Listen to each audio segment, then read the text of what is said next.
환경부가 지난해 지급한 국비 보조금 대상 전기버스 중 중국산 비중이 34.7%로 재작년 54.2%보다 큰 폭으로 줄어든 것으로 나타났다. 정부의 보조금 개편 정책이 영향을 미친 것으로 분석된다. 국회 환경노동위원회 소속 박홍배 더불어민주당 의원실이 14일 환경부로부터 제출받은 최근 3년간 수입산 전기버스 보급 현황 자료에 따르면 지난해 국내에서 보급된 수입산 전기버스는 총 1325대로 2023년 1528대 대비 13.3% 203대 감소했다. 지난해 수입산 전기버스를 판매한 업체는 총 18곳으로 중국산을 수입한 업체가 17곳, 튀르키 예산을 수입한 업체가 1곳이었다. 그러나 실제 판매된 1325대는 모두 중국산 전기버스로 집계됐다. 중국산 전기버스는 가격 경쟁력을 앞세워 국내 시장에서 빠르게 점유율을 확대해왔다. 중국산 전기버스에 주로 탑재되는 리튬 인산철 LFP 배터리는 니켈, 코발트, 망간, NCM 배터리보다 에너지 밀도가 낮고 재활용이 어렵지만 가격이 저렴하다는 강점이 있다.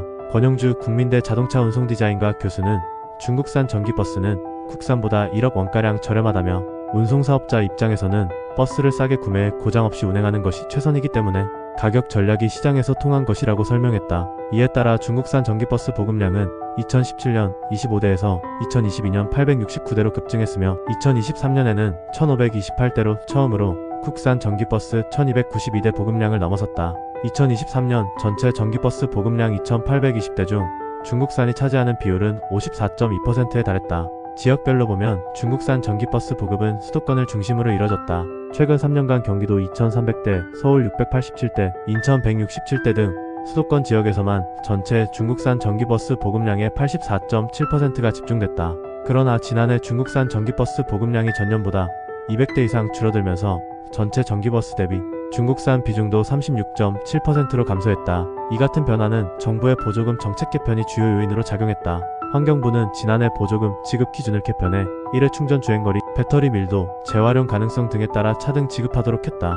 이에 따라 상대적으로 기술력이 낮은 중국산 전기버스가 불리한 조건에 놓이면서 보급량이 감소했다는 분석이 나온다. 지난해 환경부가 중국산 전기버스에 지급한 국비 보조금은 총 3,816억 100만원으로 재작년 6,705억원 대비 43.1% 2,888억 900만원 줄었다. 권 교수는 정부의 보조금 지침 개편이 중국산 전기버스에 불리하게 작용한 점과 개편안 확정이 늦어지면서 중국산 전기버스 출고가 지연된 점이 영향을 미친 것으로 보인다고 말했다. 그러나 국내 전기버스 시장에서 중국산 전기버스가 완전히 밀려날 가능성은 낮다. 지난해 국내 전기버스 판매량 1위를 기록한 피라이모터스는 정부의 보조금 개편에도 불구하고 국비 보조금 최대치 대형 기준 7천만원을 전액 지급받았다. 피라이모터스는 중국 최대 버스 제조사인 하이거의 전기버스를 국내에 들여오는 업체로 최근 3년간 1054대의 전기버스를 판매했다. 피라이모터스 외에도 GS글로벌 중국 BYD 전기버스 수입과 이비온, 중국 조이롱 전기버스 수입 역시 최근 3년간 전기버스 판매량 상위권을 차지했으나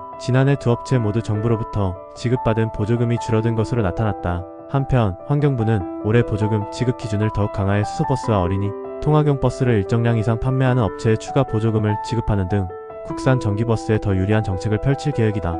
그러나 일각에서는 중국산 전기버스 업체들이 더 저렴한 가격을 내세워 판매량을 유지하려 할 것이라는 전망도 나오고 있다. 박홍배 의원은 지난해 중국산 전기버스 보급량이 크게 줄어든 것은 긍정적인 신호지만 수입사들의 저가 공세가 계속될 가능성이 있다며 정부가 보조금 지침을 통해 더욱 친환경적이고 경쟁력 있는 전기버스가 시장에 자리 잡을 수 있도록 정책적 노력을 기울여야 한다고 강조했다.